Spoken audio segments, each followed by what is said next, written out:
See you, Andy.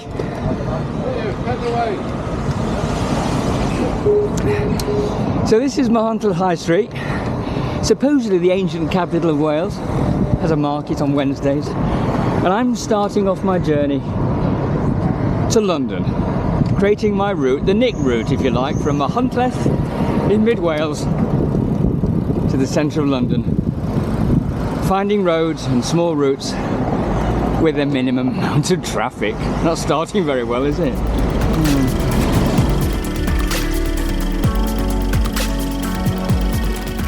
The interesting thing about Machynlleth is that it was the ancient capital of Wales, and it was the seat of Welsh Parliament in something like, was it 1404?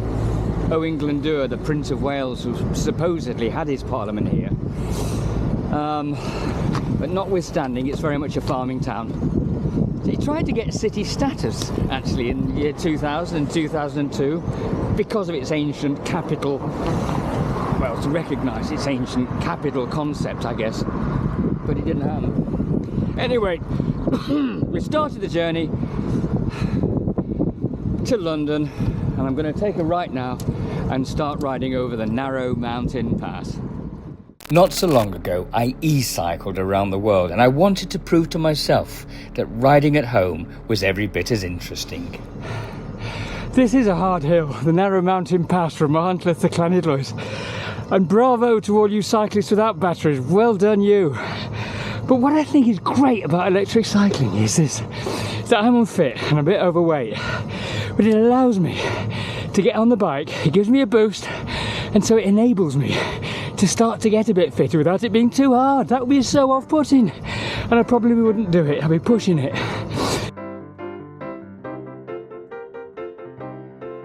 So that's the great thing about electric cycling. It gets you on the road, gets you a bit fitter, mental welfare, good. And look at the scenery. I've only done 5 miles and already it's put a smile on my face. Yeah!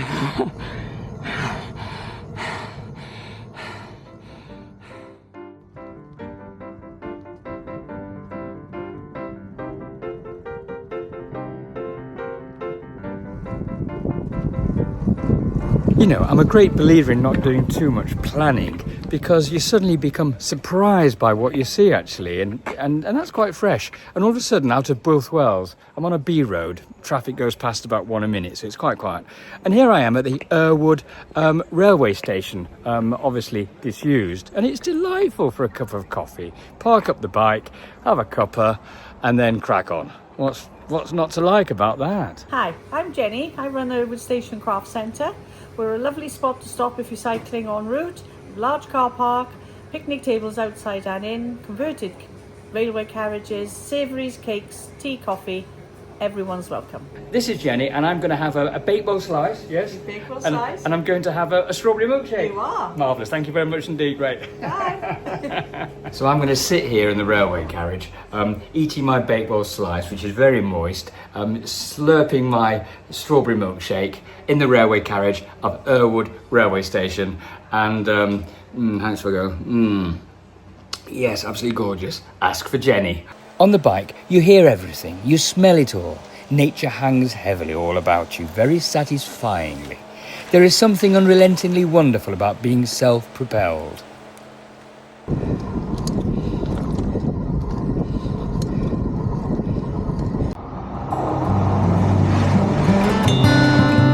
I'm gonna be alright. I've been caught in time. I want you to know that I love you so.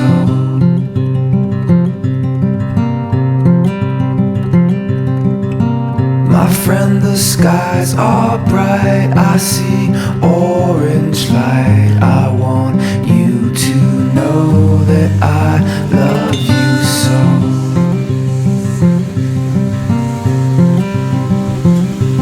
I feel like gold, and I love you so.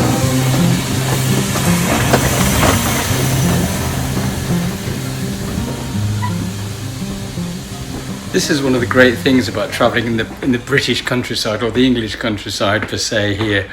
So many little unusual, fabulous little things to look at. And here we are at Tinton, and it's the old Tinton line. This is fabulous, I love it. And if you go back to the very beginning, where raw materials like iron ore and timber, they make charcoal for forges and furnaces. Well, they're all plentiful around here. And you've got the fast-flowing and giddy stream running into the Wye, which turn the water wheels, which powered the hammers and the bellows, which was needed for the furnaces and the forges and the ironworks and the wireworks. This valley apparently was at the cutting edge of Britain's industrial development long before the Industrial Revolution. In a way, this journey didn't need a specific route.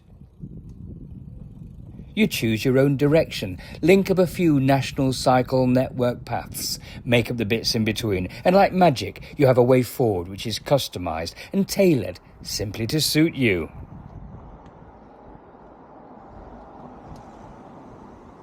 This actually is really one of the prettiest little back road routes on the bicycle I've ever come across. It's extraordinary. It's just not like an old railway track. It's so lush. It's like going through a forest. Separate but in sound of. So busy out there, but here it's really quiet. And I'm a bit of a purist because I think if you're not careful, the adventure can kind of switch off or change its flavour and texture the moment you book into a nice hotel. I find sometimes I get so immersed in a project that trying to find a hotel, which perhaps isn't an easy thing to find sometimes, it isn't.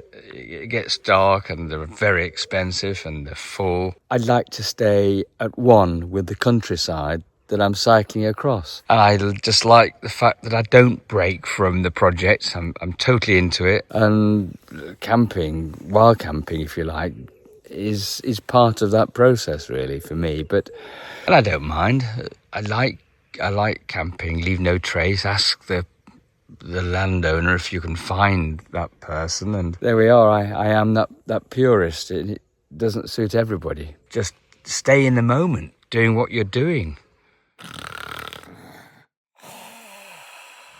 Ready to go now. The bike's all set up, everything's fine. Ready to do battle with all the traffic, or as little of the traffic as I can possibly find. Find a nice breakfast.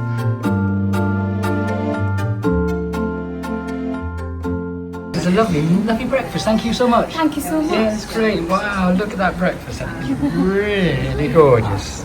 Thank you. Blimey, that's a really good English breakfast. It's one of the best I've seen. And a milkshake. Look at that. Wow, nice. I like cycling. Bristol had an interesting vibe. Nice to step out of the wilderness back into a world made by humans. So inventive and clever and pleasantly messy at the edges.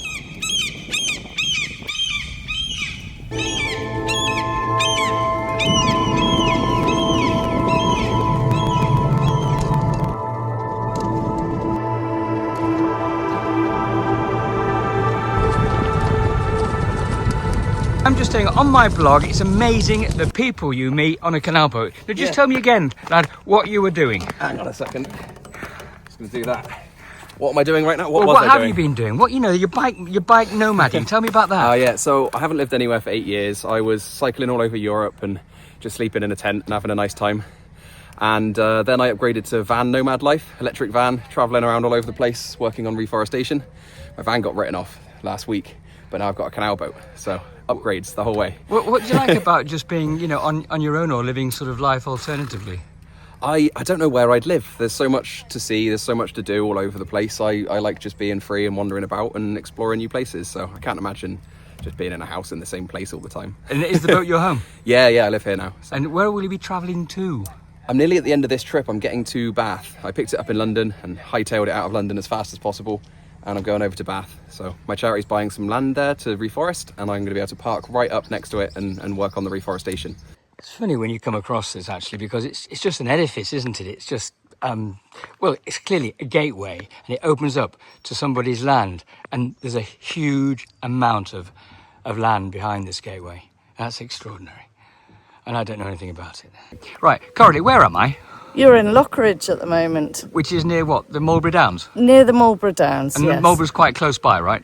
Yes, Right. Marlborough's 3 miles up the road. Good, I'll go and have a coffee there. Now look, Yeah. I've just bumped into you here and you like electric cycling. Why? I love the freedom it gives you, and just getting out and about. And before I had a non-e-bike, I was restricted to 30 miles, to go 30 miles, and now it opens up, further countryside, and I can, love and enjoy more bridleways, and just love it. The electricity part of it really makes a big difference, doesn't it?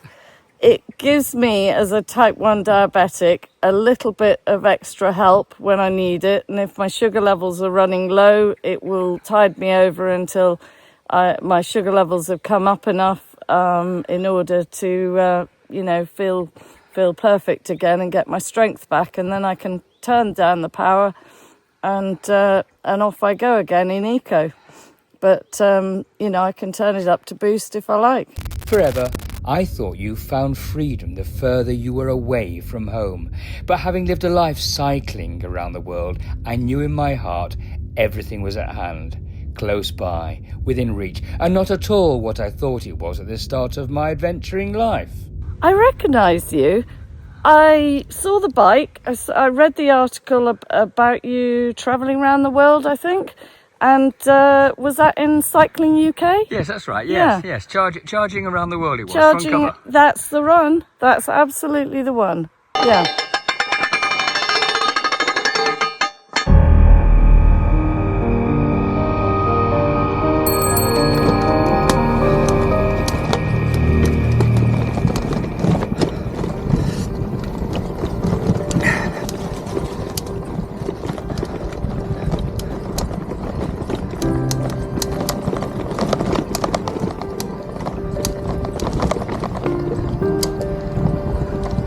Oh, this is really great. This is magical. There's a forest trail. Yeah, fabulous. And it looks like I'm crossing the edge of a field. Wow! Whoa! This is amazing. Well, it's great. It's hard. Just take it easy. Yeah, people. Best bit of the trip. 5-star little route this. Marvellous. Yeah, chaos random. It works.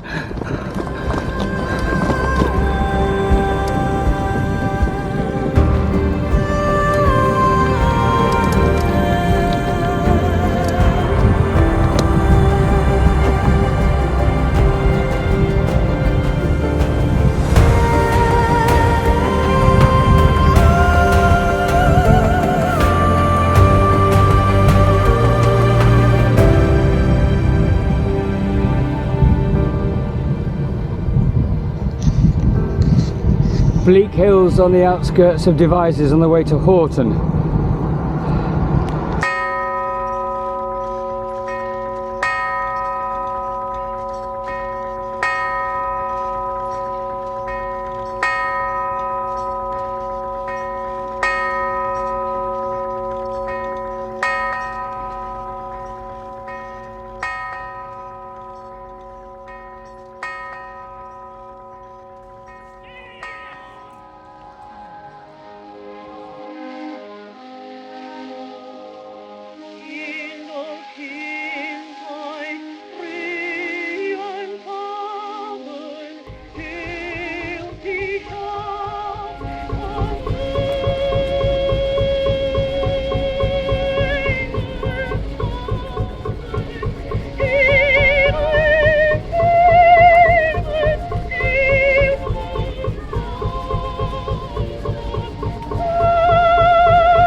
think this is great. Thanks, Andrew. So Andrew's going to actually put the bike on the back of the ferry, and I'm going to go on a round trip now all the way to, is it to Shepperton, Andrew? No, Hampton. Oh, to Hampton, that's right. So there we are.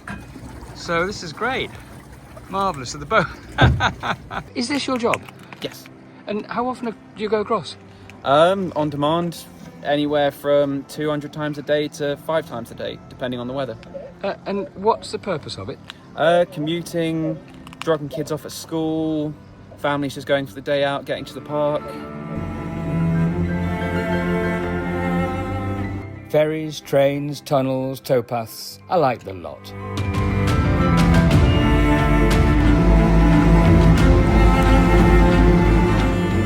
And when I boarded this little boat, it instantly transported me like an act of mental magic back to my safe place far away, to my world ride, to the Mekong where I loaded my bike onto something just as small.